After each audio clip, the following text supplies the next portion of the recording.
로마서 10장 14절부터 21절까지 말씀을 제가 봉독하겠습니다.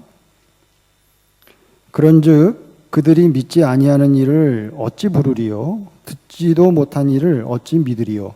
전파하는 자가 없이 어찌 들으리요? 보내심을 받지 아니하였으면 어찌 전파하리요? 기록된 바 아름답도다 좋은 소식을 전하는 자들의 발이여 함과 같으니라.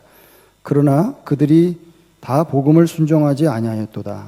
이사야가 이르되 주여 우리가 전한 것을 누가 믿었나이까 하였으니 그러므로 믿음은 들음에서 나며 들음은 그리스도의 말씀으로 말미암았느니라. 그러나 내가 말하노니 그들이 듣지 아니하였느냐? 그렇지 아니하니 그 소리가 온 땅에 퍼졌고 그 말씀이 땅끝까지 이르렀도다 하였느니라.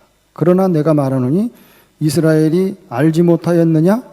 먼저 모세가 이르되 내가 백성 아닌 자로서 너희를 시기하게 하며 미련한 백성으로서 너희를 노엽게 하리라 하였고, 이사야는 매우 담대하여 내가 나를 찾지 아니한 자들에게 찾은 바 되고 내게 묻지 아니한 자들에게 나타났노라 말하였고, 이스라엘에 대하여 이르되 순종하지 아니하고 거슬러 말하는 백성에게 내가 종일 내 손을 벌렸노라 하였느니라. 아멘. 지난 주일에 우리는 구원에 이르는 길이라고 하는 제목으로 하나님의 말씀을 살펴본 바 있습니다. 네가 만일 네 입으로 예수를 주로 시인하며 또 하나님께서 그를 죽은 자 가운데서 살리신 것을 네 마음에 믿으면 구원을 받으리라. 누구든지 주의 이름을 부르는 자는 구원을 얻으리라 그랬습니다. 그렇습니다. 누구든지입니다. 입으로 예수님을 나의 개인적인 구원자, 나의 삶의 주인, 나의 주님, 나의 하나님 이렇게 인정하고 그리고 그것을 마음으로 확실하게 분명하게 믿으면 구원을 받는다는 것입니다. 그러니까 구원받는 것은 그렇게 어렵거나 복잡한 게 아니라고 하는 것입니다. 구원은 정말 우리 가까이에 있습니다. 우리의 입술에 있고 우리의 마음에 있습니다. 구원의 길은 어떻게 보면 굉장히 쉽고 간단한 겁니다. 믿기만 하면 되는 겁니다. 거기에 어떤 우리의 노력이 전혀 들어가지 않습니다. 이것은 유대인이나 이방인이나 모든 사람들에게 똑같이 적용되는 것. No hay diferencias. 차별이 없다. 그 말씀을 우리가 지난 주일날 생각했습니다. 자, 그럼 구원이 이렇게 쉽고 간단한 것인데 그럼에도 불구하고 왜 많은 사람들이 이 구원의 길로 들어서지 않느냐? 그렇잖아요? 아니, 구원의 길이 이렇게 쉽고 간단한데 왜 사람들이 구원의 길로 들어서지를 않느냐? 여기에서 사도 바울은 일단 복음 전파의 책임을 강조하고 있습니다. 복음 전파가 중요하다. 그러면서 네 가지 질문 형식으로 그것을 대답을 하고 있는데요. 그 내용이 14절, 15절 말씀입니다. 14절, 15절을 같이 읽겠습니다. 시작. 그런즉 그들이 믿지 아니하는 일을 어찌 부르리요? 듣지도 못한 일을 어찌 믿으리요? 전파하는 자가 없이 어찌 들으리요? 보내심을 받지 아니하였으면 어찌 전파하리요? 기록된 바 아름답도다 좋은 소식을 전하는 자들의 발이여 함과 같으니라. 이게 무슨 얘기예요? 누구든지 예수의 이름을 부르기만 하면 인보car a su nombre 그분의 이름을 부르기만 하면 구원을 얻는데 그 구원을 얻으려면 예수 그리스도의 이름을 불러야 되는 겁니다. 내가 죄인인 것을 깨닫고 예수님 나를 도와주세요. 나를 구원해 주세요 하고 예수님께 por favor 도움을 요청해야 되는 겁니다. 그리고 예수님을 나의 구원자로 그리고 주인으로 고백하는 거예요. 이게 예수님의 이름을 부르는 건데 그 예수님의 이름을 부르려면은 그러면 어떻게 되느냐? 먼저 믿음이 필요하다는 것이죠. 믿음이 있어야 된다는 거예요. 예수님께서 나를 위해서 내 죄 때문에 십자가에서 못 박혀 죽으시고 다시 하나님께서 그를 살리셨다고 하는 그래서 그분이 내 구원자 나의 주님이 되신다는 사실을 믿는 것이 필요하다는 거죠. 믿지 않는 사람이 어떻게 예수님을 구원자로, 주님으로 그렇게 고백할 수 있겠느냐. 믿지 않는데. 믿음이 필요하다는 거예요. 그럼 믿기 위해서는 그럼 어떻게 해야 되느냐? 믿기 위해서는 복음을 들어야 된다는 거죠, 먼저. 그렇잖아요. 여러분 한번 생각해 보세요. 내가 한 번도 들어본 일이 없는데 내가 그걸 어떻게 믿을 수 있느냐 하는 것이죠. 믿기 위해서는 포를로메노스, 최소한 예수 그리스도가 누구신지, 예수 그리스도에 관한 소식을 들어야 된다는 거예요. 들어야 된다. 그런데 그럼 들으려면 어떻게 됩니까? 들으려면 누군가 그 말씀을 전해주는 사람이 있어야 된다는 거죠. 이게 메신저라는 겁니다. 멘사헤로입니다. 선교사입니다. 그리고 설교자입니다. 누군가 전해주는 사람이 있어야 말씀을, 복음을 듣게 되고, 들어야 믿음이 생기고, 믿음이 생겨야 예수님을 나의 구주로, 주님으로 영접하게 되고, 주님의 이름을 의지할 때, 부를 때 구원을 얻게 된다는 것이죠. 그럼 전하는 사람, 이 메신저가 있기 위해서는 그럼 어떻게 되느냐? 누군가 그 사람을 보내야 된다 하는 것입니다. 그러니까 메신저는, 멘사헤로는, 설교자는 자기 스스로 가서 그냥 자기 이야기를 하는 사람이 아니라는 것입니다. 보냄을 받은 사람입니다. 엔비아도, 보냄을 받았다 하는 거예요. 그러니까 이 말씀 속에서 핵심은 뭐냐? 요점은 뭐냐? 구원을 얻기 위해서는 예수 그리스도의 이름을 불러야 되는데, 그러기 위해서 반드시 필요한 것이 뭐냐? 복음을 전하는 자가 있어야 된다.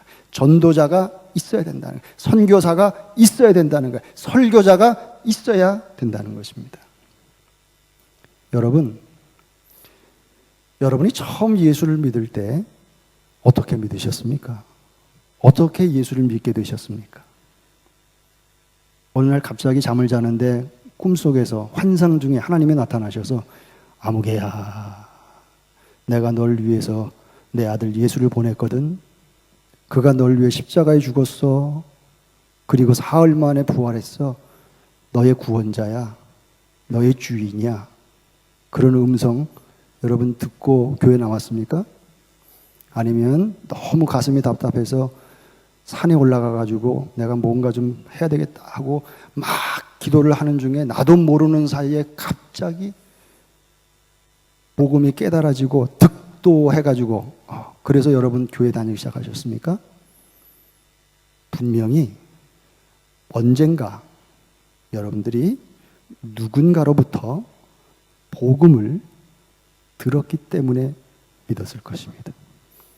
누구로부터 전도를 받았든지 아니면 인도를 받아서 교회에 나와서 예배 중에 설교를 들었든지 어떤 집회나 부흥회나 수련회에 따라갔다가 거기서 전해지는 하나님의 말씀을 들었든지 말씀을 들었을 때 듣고 깨달아지고 믿어져서 예수님이 나의 구원자로구나. 그렇게 영접했을 거라는 거죠. 누군가로부터 들었을 거라는 거예요. 그 전해주는 자가 있었다 하는 것이죠. 왜요? 전해주는 자가 잘 알아들을 수 있도록 설명하는 사람이니까. 하나님께로부터 보냄받은 자니까. 여러분, 하나님의 구원의 역사는 이렇게 이루어지는 것입니다. 하나님께서 보내신 사람을 통해서 하나님이 역사하는 거예요. 그렇기 때문에 하나님께 보냄을 받은 사람을 귀하게 여길 줄 알아야 합니다. 우리나라가 복음을 받게 된 거 선교사님들 참 감사한 거죠. 그렇죠? 그분들이 얼마나 귀한 분들입니까?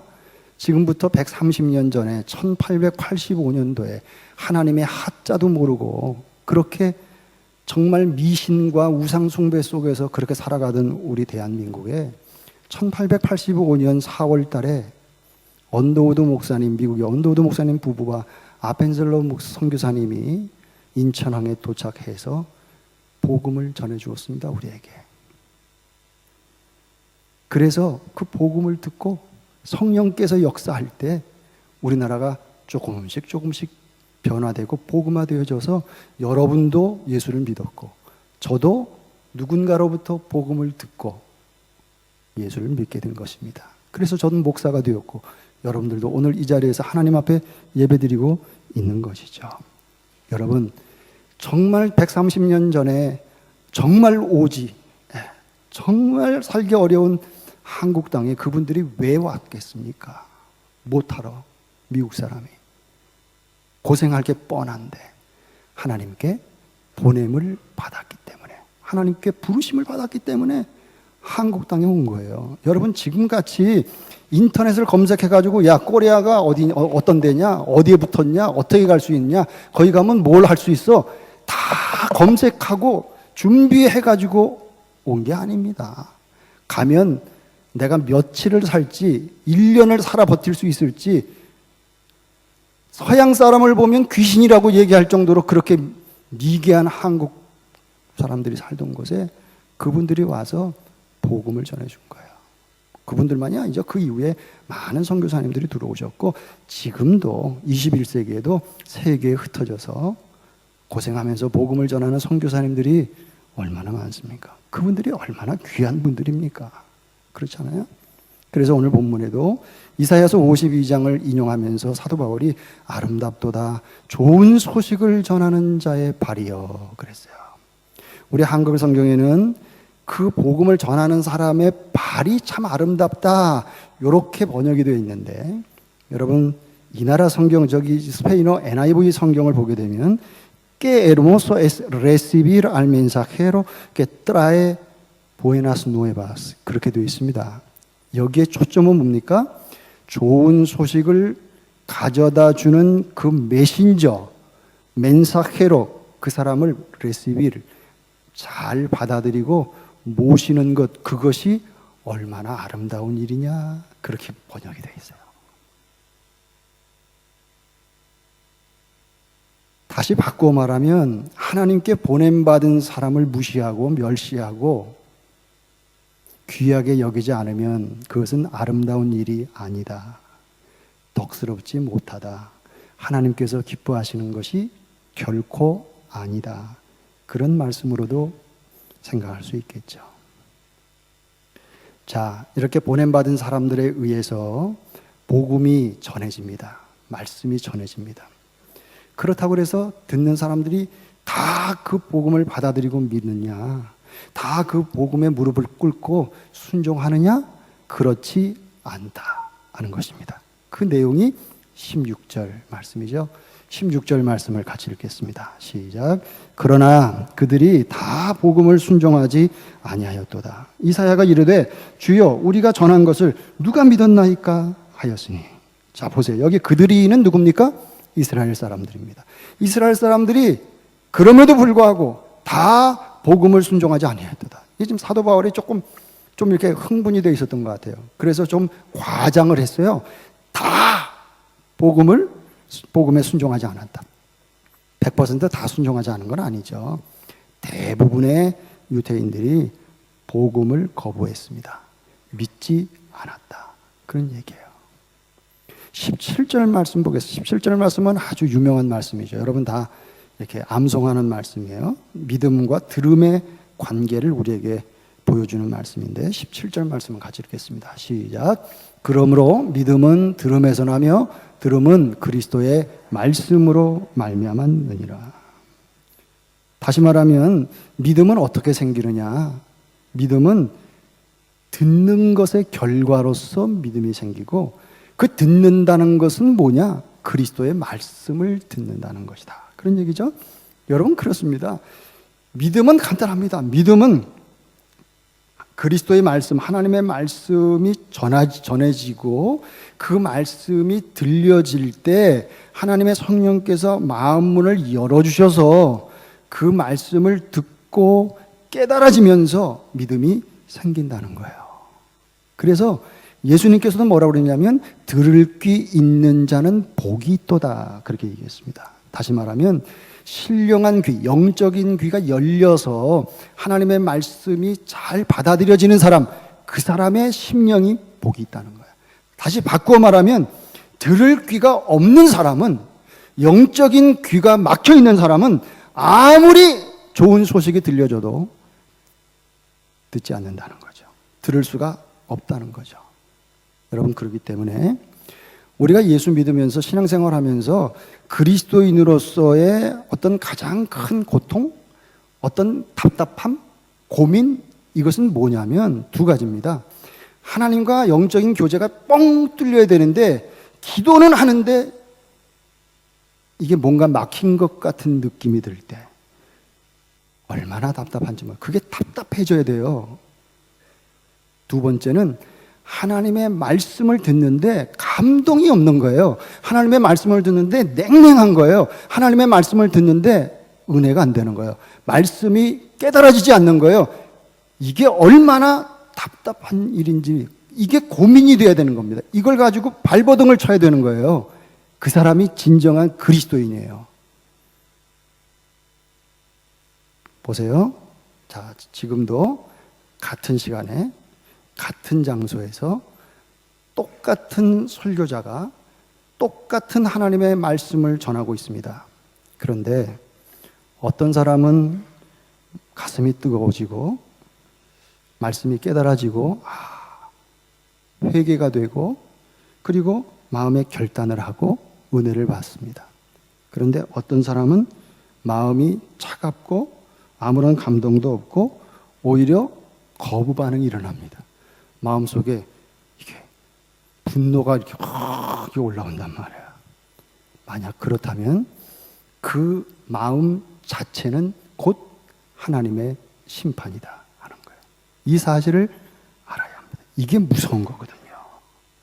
그래서 바꿔 말하면 하나님의 말씀이 들려질 때 그 말씀을 사모하는 마음으로 여러분이 지금 듣고 계신다면 그 사실 자체가 하나님의 은혜인 줄 알고 감사하셔야 합니다.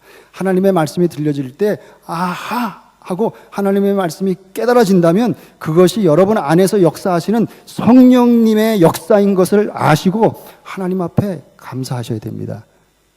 내가 하는 게 아니거든요. 하나님께서 도와주시는 거다 이거예요.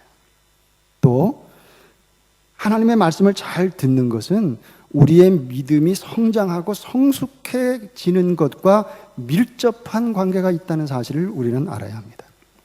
어떤 분들이 그래요. 목사님, 저는 이민 와서 예수 믿기 시작했는데 교회는 오래 다녔습니다. 지금 10년, 20년 다녔는데 제가 절 볼 때도 믿음이 하나도 자란 것 같지 않아요.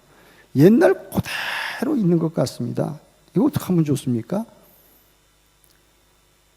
여러분 어떻습니까? 정말 믿음이 생기기를 원하십니까? 정말 여러분의 믿음이 굳건해지고 믿음이 자라고 성장하기를 바라십니까? 그 비결은 간단합니다. 믿음은 들음에서 난다고 그랬습니다. 하나님의 말씀을 귀담아 귀 기울여 잘 들으면은요, 믿음이 생긴다는 거예요.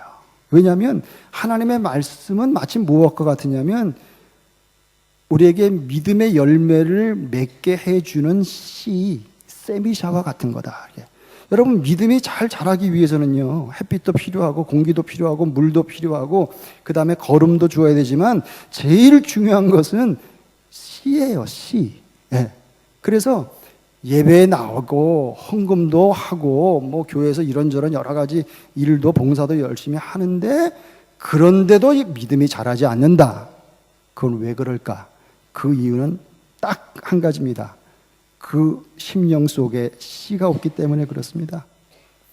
예배당을 아무리 들락날락거리고 그렇게 다녀도 마음속에 말씀의 씨가 뿌려지지 않고 심어지지 않는데 어떻게 자라서 열매를 맺을 수가 있겠느냐. 믿음은 절대 자라지 않습니다. 교회는 다닙니다. 출석합니다. 오래된 교인입니다. 사람들이 다 압니다. 그런데 성경에는 관심이 없습니다. 사람들 만나서 뭐 좀 이렇게 한번 뭐 내가 좀 뭐 일도 좀 한다고 이렇게 하고 그것만지 성경을 읽지도 않고 배우려고 하지도 않고 설교 시간에는 졸고 그저 무슨 일할 게 있고 설교 시간이 있으면 일을 하고 설교는 듣지도 않아. 말씀은 듣지도 않아요. 여러분, 이런 사람은요, 아무리 해도 그 믿음이 자랄 수가 없는 겁니다. 왜요? 씨가 없으니까 자랄 수가 없죠. 열매가 있을 수가 없는 거예요. 여러분, 정말 믿음을 갖기 원하십니까? 여러분의 믿음이 잘 성장하기를 바라십니까? 그렇다면요, 하나님의 말씀을 사모하고 말씀 듣는 시간을 소중히 여기고 하나님의 말씀을 가까이 하셔야 되는 거예요. 믿음은 들음에서 나는 거예요. 또 한 가지 믿음이 자랄 수 있는 비결은 뭐냐면, 말씀을 사모하면서 들을 때 내 마음밭이 옥토가 되어야 됩니다. 좋은 밭이 되어야 됩니다. 부엔테레노가 되어야 된다, 그런 얘기예요. 마음이 옥토가 된다는 것은 겸손한 마음을 의미하는, 부드러운 마음, 순수한 마음을 얘기하는 겁니다. 하나님의 말씀을 이렇게 들을 때, 저거는 지금 사람이 하는 얘기가 아니라 하나님께서 오늘 저분을 통해서, 하나님이 세운 사람을 통해서 나에게 하시는 말씀이다. 그렇게 듣는 것이 옥토입니다. 마음밭이. 어느 교회가, 초대교회 때 어느 교회가 그랬습니까? 데살로니가 교회가 그랬습니다. 사도 바울이 데살로니가 교회에 편지를 하면서, 여러분이 우리가 전한 말씀을, 복음을 여러분이 들을 때 우리가 보았더니 여러분이 사람이 하는 말로 듣지 않고 하나님께서 하시는 말씀으로 듣더라고요. 정말 여러분 잘하시는 겁니다. 이게요, 최고의 칭찬이에요. 최고의 칭찬. 교회를 오래 다닌 분들 중에는 예배도 너무 많이 드려서 익숙하고, 설교도 너무 많이 들어서 익숙하고, 그저 본문 몇 장 몇 절 그러면 그 내용 뻔하지 뭐 다 알지, 이러고 마음의 문을 닫아버리면 변화가 일어나지 않습니다. 변화가 일어나지 않습니다. 이것은 본인이 제일 먼저 합니다.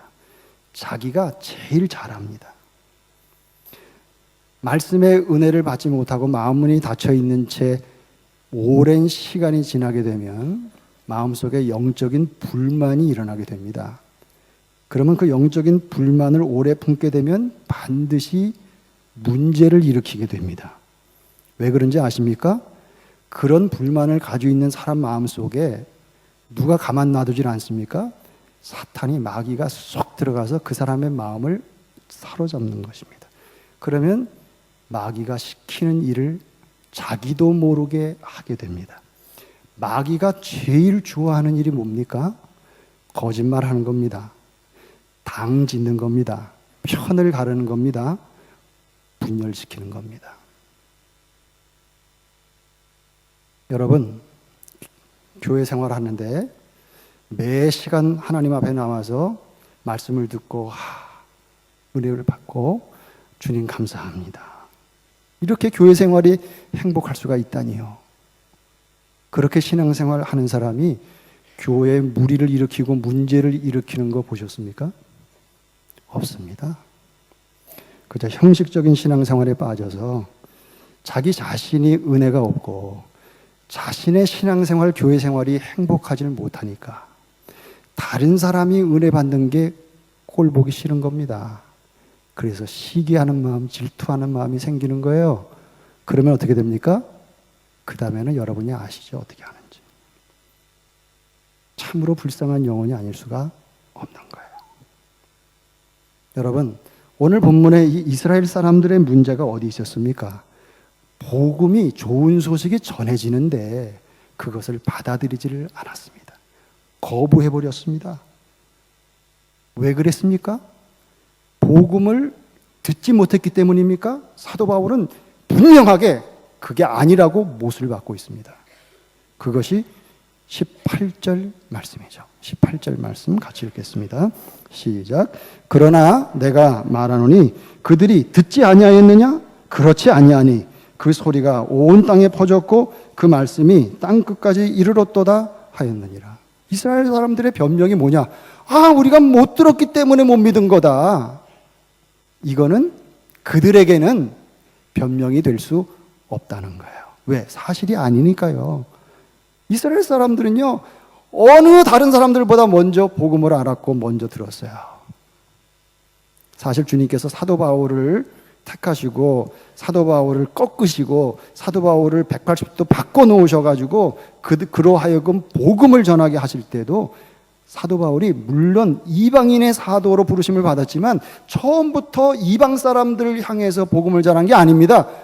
유대인들, 자기 동족에게 먼저 갔습니다. 회당에 가서 유대인들에게 복음을 전했습니다. 그런데 핍박을 했습니다. 사도 바울을 욕했습니다. 네가 무슨 사도냐 말이야, 네가. 욕을 먹으면서도 전도했습니다. 그런데 못 들었다고요? 변명할 수가 없는 거죠. 통하지 않는 거죠, 그거는.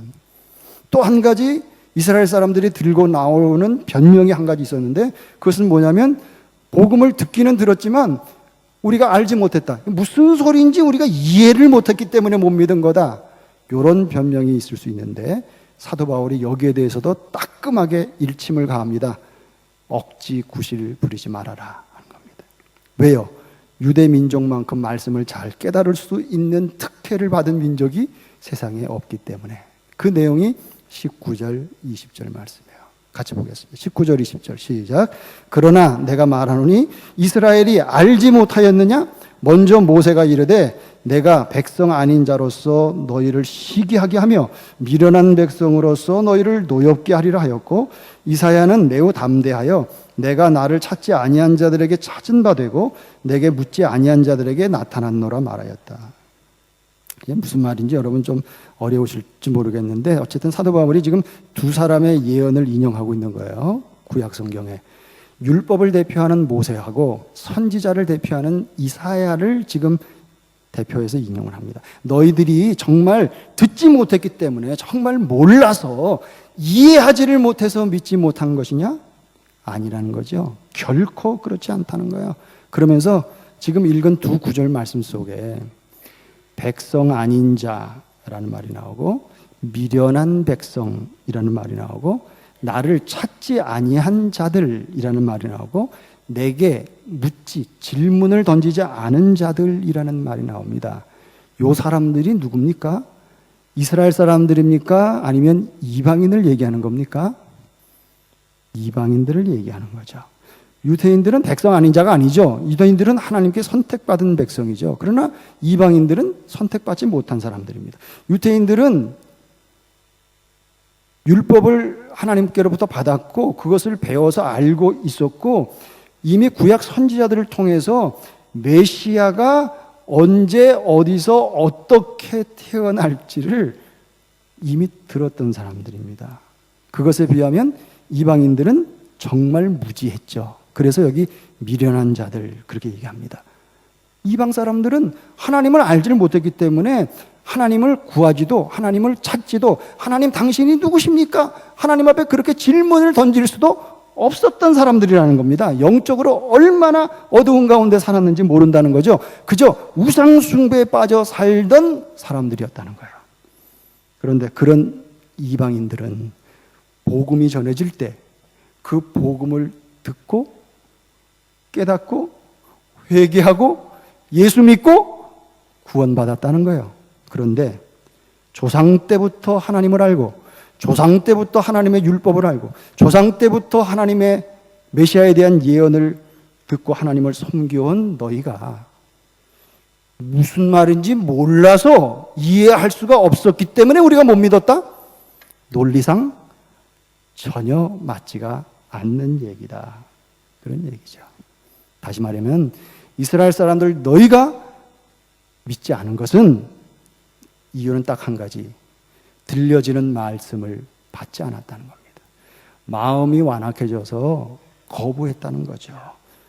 귀담아 들으려고 하지 않고 알려고 하지 않았기 때문에 믿지 못했다 하는 거예요.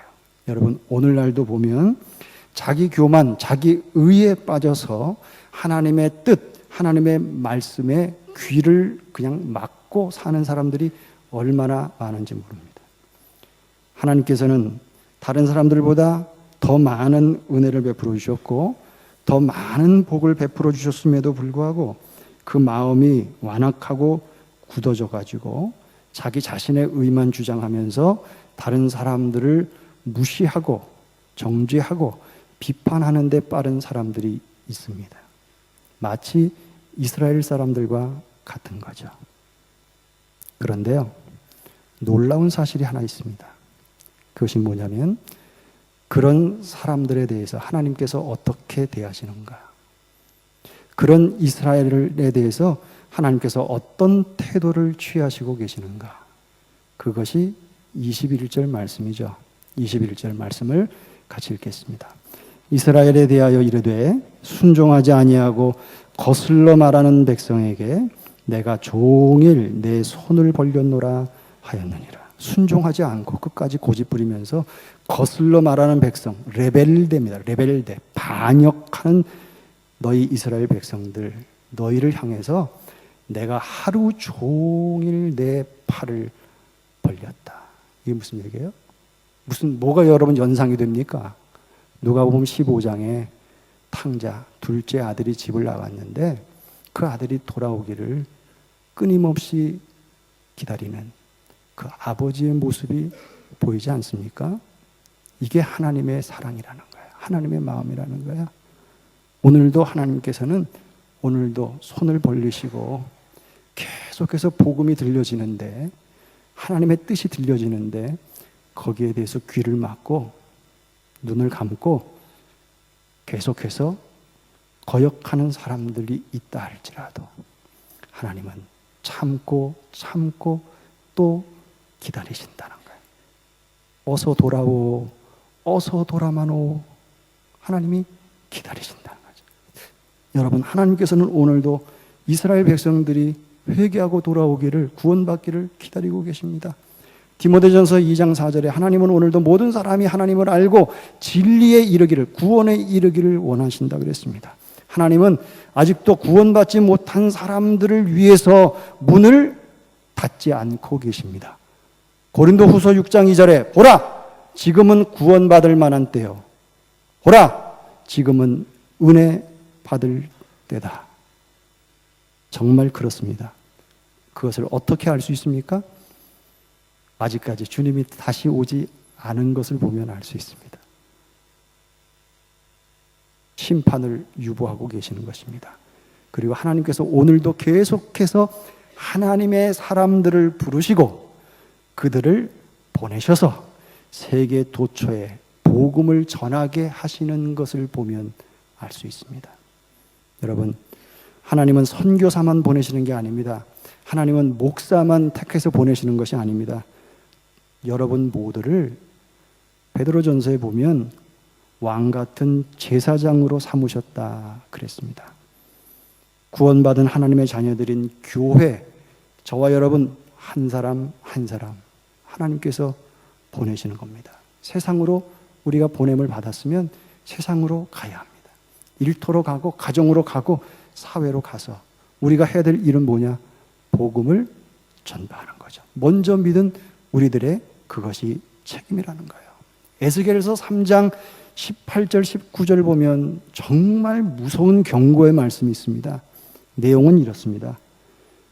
충분히 믿을 수 있는데 옆에서 게을러서 먼저 믿은 사람이 그 사람에게 복음을, 좋은 소식을, 구원의 소식을 전해주지 않아서 그 사람이 구원받지 못하고 그냥 죄 가운데 죽었다면 그 사람의 핏값을 우리에게서 찾겠다, 너희에게서 찾겠다, 그런 말씀이 있습니다.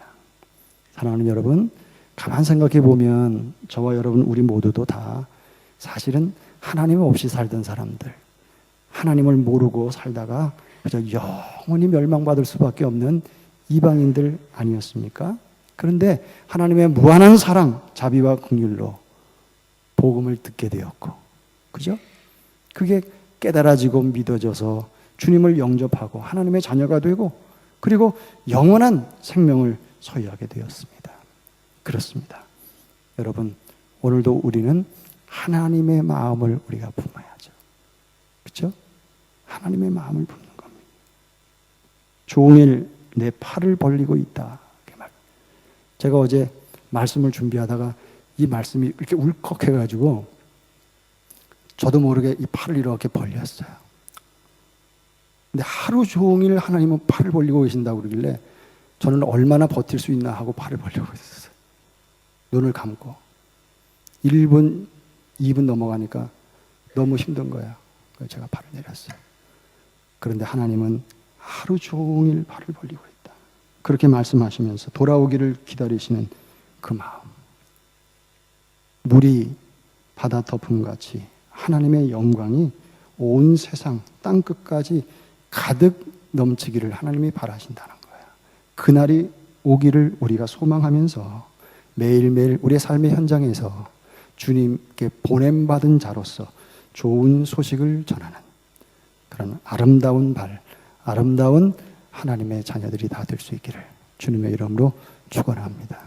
기도하겠습니다. 하나님 아버지 감사합니다. 우리는 하나님을 몰랐고 하나님을 알 수도 없었고 복음을 들을 기회도 사실은 없었을 텐데 하나님께서 보내신 자들 통해서 그 아름다운 발을 통해서 우리에게까지 복음이 전해지기에 도와주셨고 우리의 마음에 성령께서 역사해 주셔서 그 복음이 깨달아지고 믿어져서 이렇게 오늘도 하나님 앞에 예배드리는 자가 되었습니다. 영원한 소망 가운데 천성을 바라보며 살게 해주셨습니다. 주님, 우리끼리만 그렇게 살게 하지 마시고 오늘도 순종하지 아니하고 계속 거역하며 고집하는 사람들, 그 사람들을 향해서도 하루 종일 팔을 벌리고 참고 기다리시는 그 하나님의 마음을 우리에게 품게 하셔서 아름다운 복음을 전하는, 좋은 소식을 전하는 아름다운 발걸음의 사람들이 되도록 주님 저희들을 사용하여 주시옵소서. 예수님의 이름으로 기도하옵나이다. 아멘.